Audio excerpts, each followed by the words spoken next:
Ada stared at the ceiling of her small room at the shelter, her heart pounding. It had been 3 days since she left Kelechi, yet she couldn't shake the fear that he would find her.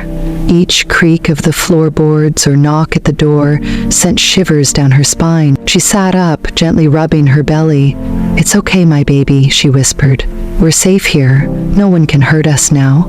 But even as she said the words, she wasn't entirely sure she believed them. Back at home, Kelechi was livid. He stormed around the house, his fists clenched and his jaw tight. He had called everyone he could think of, neighbors, friends, even her parents, but no one knew where Ada was, or at least that's what they claimed. "She's my wife," he yelled into the phone, speaking to one of his colleagues. "She can't just leave like that. She'll come crawling back, you'll see." But deep down, Kelechi wasn't so sure. Ada had never stood up to him before. He had always believed she was too weak, too dependent on him to ever leave. The thought that she might be gone for good made his blood boil. At the shelter, Ada was beginning to adjust to her new environment. The other women there had their own stories of pain and survival, and she found comfort in their shared experiences. Mrs. Ireti, the shelter's counselor, had been especially kind, encouraging Ada to speak openly about her struggles. During one of their sessions, Mrs. Ireti leaned forward, her expression calm and understanding. "Ada, have you thought about what you want to do next?" Ada hesitated, her hands resting on her belly. "I don't know," she admitted. "I've never had a plan. I've always just survived." "You've already taken the hardest step," Mrs. Ireti said. "Now it's time to think about what kind of life you want for yourself and your child." Ada nodded, tears welling in her eyes. "I just want us to be happy. I want my baby to grow up in a home filled with love, not fear." "You can have that," Mrs. Ireti said, "but it will take time and it will take strength. Are you ready for that journey?" "I think I am," Ada whispered. Meanwhile, Kelechi's desperation was growing. He began driving around the neighborhood, hoping to catch a glimpse of Ada. He questioned shopkeepers, taxi drivers, even the children playing in the streets. His pride wouldn't allow him to admit that he had lost control. One evening, as he sat in his car outside Amaka's house, he saw her step outside with her husband. They didn't notice him at first, but when Amaka glanced in his direction, her face paled.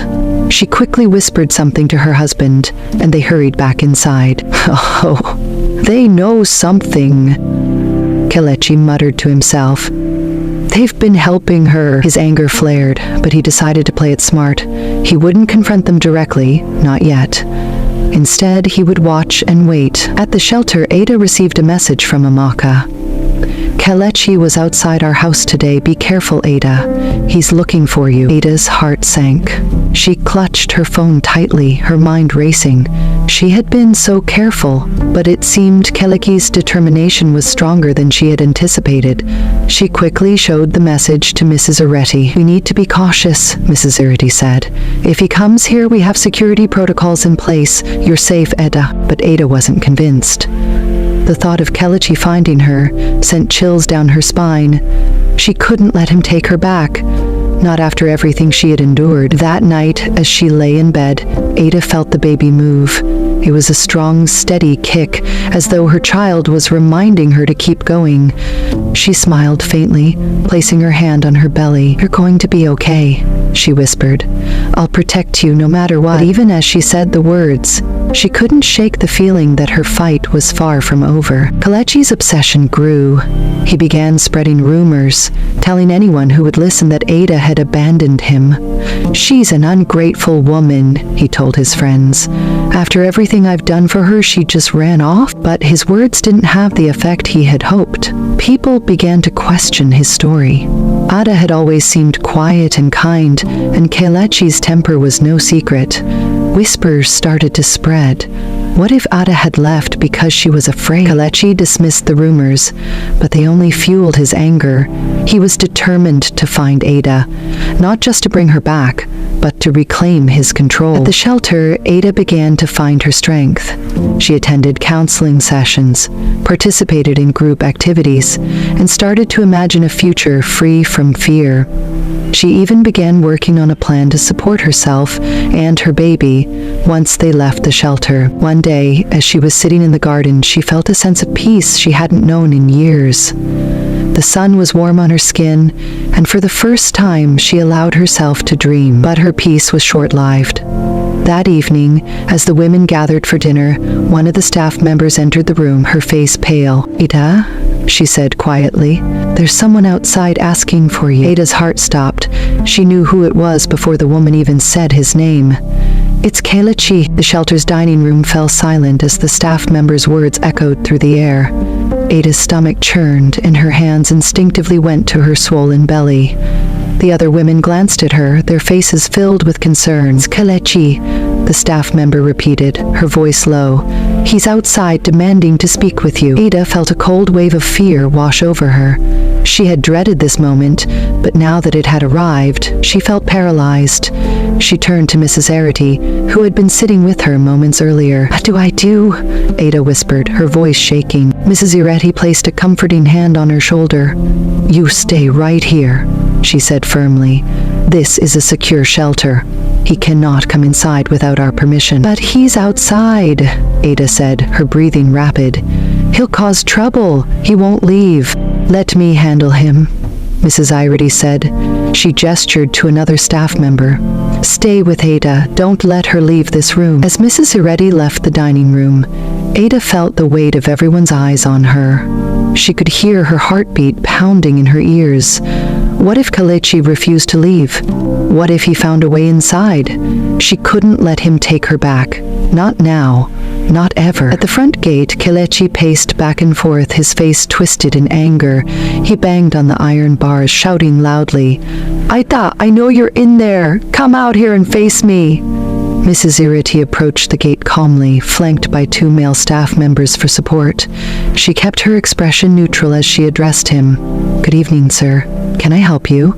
"Where's my wife?" Kelechi demanded, gripping the bars tightly. "I know she's here. Let me in." "I'm sorry, sir, but this is a private facility," Mrs. Irety said evenly. "We cannot allow you to enter without proper authorization." "She's my wife," Kelechi shouted. "You have no right to keep her here." "She is a guest here," Mrs. Irety said firmly, "and as long as she chooses to stay, we are obligated to protect her. Please lower your voice and leave the premises." Kelechi's face turned red with fury. "Protect her? From what? I'm her husband. She belongs with me." "I'm afraid that's not your decision to make," Mrs. Irety replied. "Ada is an adult, and she has chosen to seek refuge here. If you have concerns, I suggest you address them through legal channels." "Legal channels?" Kelechi sneered. "You think I need the law to deal with my own wife?" "Let me tell you something, sir," one of the male staff members interrupted, his voice calm but firm. "You need to leave now. If you refuse, we will have no choice but to call the police." Kelechi froze for a moment, his eyes narrowing. He could tell these people were serious. Still, his pride wouldn't let him back down completely. "Fine," he spat. "But this isn't over. Ada can't hide from me forever." With that, he turned and stormed off, his footsteps echoing down the empty street. Inside the shelter, Ada sat on the edge of her chair, her hands trembling. She could hear faint bits of Kelechi's shouting from outside, and it made her stomach churn. She didn't realize she was holding her breath until the staff member next to her spoke softly. "He's gone, Ada. You're safe now." Ada exhaled sharply, tears streaming down her face. "What if he comes back?" she whispered. "He won't stop. We won't let him near you," the staff member said reassuringly. "You're not alone anymore." That night, Ada barely slept. Every sound made her jump. Every shadow seemed like a threat. But as the hours passed, she reminded herself of what Mrs. Irety had said. She was safe here. Kelechi couldn't control her anymore. The next morning, during their counseling session, Ada opened up to Mrs. Irati about her fears. "He won't stop looking for me," she said. "And when he finds me, he'll hurt me." "He might try," Mrs. Irati acknowledged. "But you have taken the first step in reclaiming your life, Ada. You're stronger than you think, and you have people who will stand by you. You are not going back to that house." Ada nodded, her resolve growing. She had come too far to give up now. For the first time, she allowed herself to imagine a future without Kelechi, a future where she and her baby could thrive. 2 weeks later, Kelechi's anger boiled over. He had been visiting every place he could think of, asking anyone who might know where Ada was. His frustration turned to desperation, and he decided to take matters into his own hands. One evening, under the cover of darkness, Kelechi parked his car a block away from the shelter. He waited patiently, watching the building from a distance. His plan was simple: wait for someone to leave the gate open and sneak inside. But what he didn't know was that the shelter had already anticipated his moves. The security team had installed cameras and reinforced their protocols after his first visit. When Kelechi approached the gate, the motion sensors triggered an alarm, alerting the staff. Within minutes, the police arrived. Kelechi's attempt to force his way in ended with him in handcuffs, shouting and struggling as the officers led him away. When Ada heard the news, she felt a mixture of relief and sadness. She didn't want to celebrate Kelechi's downfall, but she couldn't deny the sense of freedom that came with knowing he was no longer a threat. As she sat in the garden, her hand resting on her belly, Ada felt the baby kick again. For the first time in years, she allowed herself to smile. She had survived. She had taken control of her life, and she knew that whatever challenges lay ahead, she would face them with courage and strength. For the first time in weeks, Ada woke up feeling light. Knowing that Kelechi had been arrested brought her a sense of safety she hadn't felt in years. The shelter felt like a sanctuary now, and she began to dream of a future for herself and her baby. Ada spent her mornings in the garden, where she started journaling about her hopes and fears. The act of putting pen to paper felt therapeutic, as though she was reclaiming the voice Kelechi had silenced for so long. One morning, as Ada sat on a wooden bench under the shade of a mango tree, Mrs. Ireti joined her. The older woman had become a source of wisdom and comfort for Ada, guiding her through her healing journey. "How are you feeling today, Ada?" she asked, her tone warm. "I feel free," Ada said, smiling faintly, but also uncertain. "I don't know what comes next." "That's normal," Mrs. Ireti said. "Healing is a process, and the road ahead won't always be easy. But you've already taken the hardest step. The rest will fall into place." Ada nodded, her hand resting on her belly. "I just want my baby to have a better life than I did. And you're already making that happen," Mrs. Ireti said. "Your courage is creating a brighter future for both of you." Meanwhile, Kelechi wasn't taking his arrest lightly. Though he had been released on bail, the humiliation of being handcuffed and taken away like a common criminal burned in his mind. He couldn't believe Ada had gone this far. "She thinks she's won," Kelechi muttered to himself as he sat in his car, gripping the steering wheel tightly. "She has no idea who she's dealing with." Kelechi's anger turned into obsession. He began to devise a plan, determined to bring Ada back under his control. This time, he wouldn't rely on brute force or empty threats. He would play the long game, manipulating her into believing he had changed. A week later, Ada received an unexpected letter. It was handwritten, and her heart sank as she recognized Kelechi's familiar scrawl. She hesitated before opening it, unsure of what to expect. The words inside made her stomach churn. "My dearest Ada, I know I've made mistakes, and I know I've hurt you.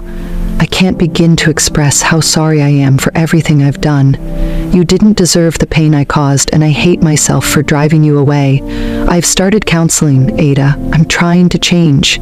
I know it won't be easy, but I'm willing to do whatever it takes to be the husband and father you deserve. Please give me a chance to prove myself. Let me be there for you and our baby. I'll wait for you, Ada, no matter how long it takes. I'll wait. Yours always, Kelechi. Ada's hands shook as she read the letter. For a moment, doubt crept into her mind. Could Kelechi really change? Was it possible that the man she had once loved was still there, buried beneath the anger and pride? She brought the letter to Mrs. Yuriki, who read it carefully before meeting Ada's gaze. "What do you think about this?" she asked. "I don't know," Ada admitted. "I want to believe him, but I'm scared." "It's natural to feel conflicted," Mrs. Irati said. "But remember, actions speak louder than words. Kelechi has a history of manipulation. Be cautious." Days passed, and Ada tried to focus on herself and her baby, but Kelechi's letter lingered in her mind. She didn't respond, hoping he would take her silence as an answer. Instead, he sent more letters, each one more desperate than the last. One evening, as Ada prepared for bed, a loud knock echoed through the shelter. Her heart raced as she heard voices at the gate. It was Kelechi. "I just want to see her," he shouted. "Please, I need to talk to my wife." The staff acted quickly, calling the police and escorting Ada to a secure room. But as she sat there, tears streaming down her face, Ada realized something. She wasn't afraid anymore. She was angry. When the police arrived and removed Kelechi from the premises, Ada felt a surge of determination. She had spent so much of her life living in fear, but she wasn't going to let him control her anymore. The next morning, Ada made a decision. She called Amaka and Chike, who had been her unwavering supporters since the beginning. "I want to take legal action," Ada said. "I want to protect myself and my baby for good." Amaka's voice was filled with pride. "We'll help you every step of the way." With the shelter's guidance, Ada filed a restraining order against Kelechi. She also began gathering evidence for a case of domestic violence, using her journal and photos of her injuries as proof. It wasn't an easy process, but with each step, Ada felt a little stronger. In the weeks that followed, Ada began to rebuild her life. She enrolled in a program for single mothers, where she learned skills that would help her find a job after the baby was born. She also started attending therapy, where she confronted the pain of her past and began to heal. One afternoon, as she sat in the garden, she felt the baby kick harder than ever before. She smiled, placing her hand on her belly. "We're going to be okay," she whispered. "I promise." Meanwhile, Kelechi's world began to crumble. His attempts to control Ada had backfired, and his reputation in the community was in ruins. People began to distance themselves from him, and he found himself isolated and bitter. But Ada didn't think about Kelechi anymore. She was focused on her future, a future filled with hope, strength, and love. For the first time in a long time, she felt free. The courtroom was filled with tension as Ada sat at the plaintiff's table, her hands resting protectively on her swollen belly. This was a moment she had never imagined for herself, a fight for justice against the man who had once been her entire world. Across the room, Kelechi sat stiffly, his jaw clenched and his eyes cold. His lawyer whispered something in his ear, but he didn't respond. His pride had brought him here, and now it seemed like it would be his undoing. Ada's lawyer, a confident woman named Barrister Ngozi, stood and addressed the court.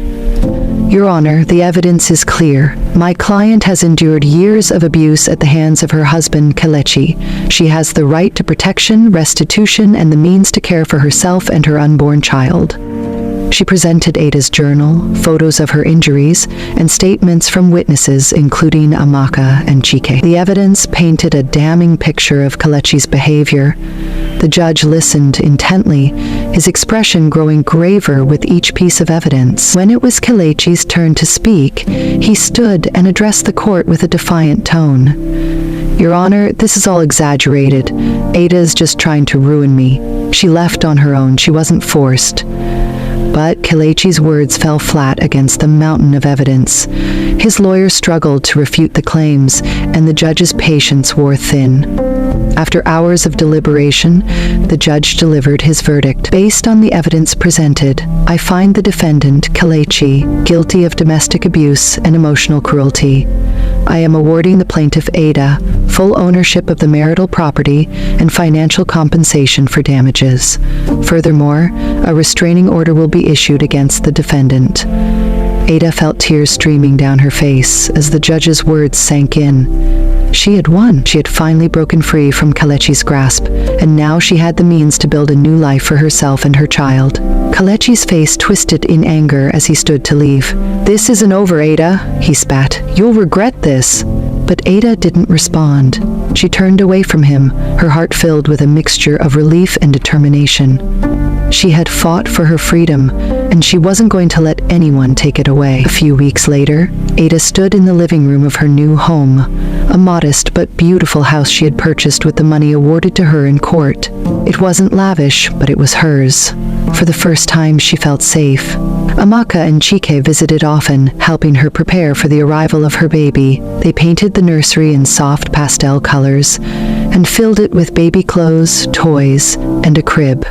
"You're going to be an amazing mother," Amaka said one afternoon as they arranged baby clothes in the dresser. Ada smiled, her heart swelling with gratitude. "I couldn't have done this without you and Chike. Thank you." "You're the one who found the strength to leave," Amaka said. "We just stood by you." One evening, as Ada rested on the couch, she felt a sudden sharp pain in her abdomen. Her breath hitched, and she clutched her belly. The baby was coming. "Amaka!" she called out. "It's time!" Amaka rushed her to the hospital, where the nurses quickly got Ada settled in a delivery room. Hours of labor followed, filled with pain and anticipation, but when the doctor finally placed a crying baby in her arms, Ada's exhaustion melted away. "It's a girl," the doctor said, smiling warmly. Ada looked down at her daughter, her heart overflowing with love. The baby had chubby cheeks, a head full of soft hair, and bright eyes that seemed to take in the world. "Welcome to the world, my little angel," Ada whispered, tears streaming down her face. "You're my miracle." The next few weeks were a whirlwind of sleepless nights and new routines, but Ada embraced every moment. She named her daughter Chiamaka, meaning God is good, as a reminder of the strength and blessings that had brought her to this point. One afternoon, as she sat in the nursery rocking Chiamaka to sleep, Ada thought about how far she had come. She had faced her greatest fears, fought for her freedom, and built a new life for herself and her child. The shadows of her past no longer haunted her. Kelechi's threats no longer held power over her. She was free, she was strong, and she was determined to give her daughter the life she deserved. As Chiamaka stirred in her arms, Ada smiled and kissed her forehead. "We're going to be okay, my baby," she whispered. "We're going to be more than okay. We're going to thrive." Months had passed since Ada brought her baby girl, Chiamaka, into the world. Her days were now filled with laughter, the sound of soft coos, and the warmth of unconditional love. Chiamaka had become her entire world, a symbol of hope and resilience. Ada had begun to rebuild her life with a renewed sense of purpose. She had secured a remote job through the shelter's network, allowing her to work while caring for her baby. Amaka and Chiki continued to visit, helping her whenever they could. For the first time in years, Ada felt like she had a chance at true happiness. But happiness, it seemed, was fleeting. One crisp morning, as Ada sat in her living room feeding Chiamaka, there was a loud knock at the door. Her heart skipped a beat. Visitors were rare, and something about the forceful knock unsettled her. She carefully placed Chiamaka in her crib and went to the door. Peering through the peephole, she froze. Standing outside were Kelechi and 3 of his relatives, his mother, his older brother, and his cousin. Ada's stomach turned. She opened the door just slightly, her voice steady despite the fear coursing through her. "What do you want, Kelechi?" Kelechi smirked, leaning against the door frame. "I've come to see my daughter." Ada's hand tightened on the door. "You have no right to be here.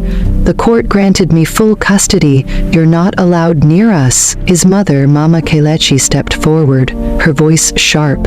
"That's nonsense. Chiamaka is Kelechi's blood. She belongs to our family. You can't keep her from us." "As my child," Ada replied firmly, "and the court's decision is final. You need to leave." Kelechi's brother chimed in, his voice laced with condescension. "Don't make this harder than it needs to be, Ada. We're here to claim what's rightfully ours. You can't raise that child on your own." Ada's eyes blazed with anger. I don't need your help, and Chiamaka doesn't belong to anyone but me. Now get off my property." Kelechi's smirk disappeared, replaced by a sneer. "You think you can talk to me like that? This isn't over, Ada. You'll hear from my lawyer." As soon as they left, Ada locked the door and called Amaka, her hands shaking. "They were here," she said, her voice trembling. "Kelechi and his family. They want Chiamaka." "Stay calm," Amaka said firmly. "They have no legal grounds to take her. We'll talk to your lawyer and make sure they don't come near you again." True to his word, Kelechi filed a petition in court, claiming joint custody of Chiamaka. In the filing, he accused Ada of being unfit to raise their child on her own. His family supported his claims, adding fuel to the fire by spreading rumors about Ada in the community. Ada was devastated. She couldn't understand how Kelechi, after all he had done, had the audacity to demand custody of Chiamaka, but she refused to back down. With Barrister Ngozi by her side, Ada prepared for the battle ahead. "We'll prove that Chiamaka is safest with you," Ngozi assured her. "Kelechi has no case. Stay strong." The courtroom was packed on the day of the hearing. Kelechi arrived with his family, their confident demeanor a stark contrast to Ada's quiet determination. She sat with Ngozi, clutching a small photo of Chiamaka in her hands. Kelechi's lawyer argued that, as the child's father, Kelechi had a right to be involved in her life. "My client is a respected member of the community," the lawyer said. "He has the resources and support system to provide Chiamaka with a stable upbringing." Ngozi stood and presented her case. "Your Honor, my client has full custody of Chiamaka, as granted by this very court. She has created a loving, stable home for her daughter, despite the trauma she endured at the hands of the defendant. Allowing him and his family access to the child would put both mother and child at risk." She presented evidence of Kelechi's abusive behavior, including testimonies from Amaka, Chike, and staff members at the shelter. She also showed financial records proving that Ada was capable of supporting Chiamaka on her own. When Kelechi took the stand, his arrogance shone through. "Ada has poisoned this court against me," he said, his tone bitter. "I just want to be a father to my child." Ngozi's cross-examination was sharp. "Mr. Kelechi, were you not arrested outside the shelter where Ada was staying? Did you not ignore the court's restraining order and attempt to force your way inside?" Kelechi faltered. "I was desperate. She's my wife." "She's not your wife," Ngozi interrupted. "She is a survivor of your abuse, and this court has already recognized her as the sole custodian of your child." After hours of testimony and deliberation, the judge delivered the final verdict. This court finds no evidence to support the defendant's claims of joint custody. The child, Chiamaka, will remain in the sole custody of her mother, Ada. Furthermore, the restraining order against the defendant is extended for an additional 3 years. Any violation of this order will result in immediate legal consequences. Ada's knees nearly buckled as relief washed over her. She had won again. Chiamaka was safe. As Kelechi and his family left the courtroom, their faces dark with anger, Ada held her head high. She cradled Chiamaka in her arms, whispering softly, "We're free now, my love. No one will take you from me." Outside the courthouse, Amaka and Chike were waiting. Amaka hugged Ada tightly. "You did it," she said, tears in her eyes. "Chiamaka is yours and no one can take her away." Ada smiled, her heart swelling with gratitude. "Thank you for everything." As they drove back home, Ada looked at her daughter, who was fast asleep in her car seat. Chiamaka's tiny fingers twitched as she dreamed, and Ada felt a renewed sense of hope. This was the life she had fought for, a life of freedom, love, and endless possibilities. And as long as she had Chiamaka, Ada knew she could face anything. Moral lesson: Ada's story serves as a reminder that strength lies in resilience and the power to stand up for oneself. It teaches that no one deserves to endure abuse, and that seeking help is a sign of courage, not weakness. Justice may take time, but the truth always prevails. For Kelechi, his downfall highlights the consequences of pride, anger, and unchecked power. His actions cost him everything: his freedom, his family, and his reputation. The story reminds us that no one is above the law and that abusive behavior will eventually be met with justice. Above all, this story is about hope, that even in the darkest moments there is a way forward. With support, courage, and faith, it's possible to build a brighter future. Ada held Chimaka close as the sun set, casting a golden glow over the garden.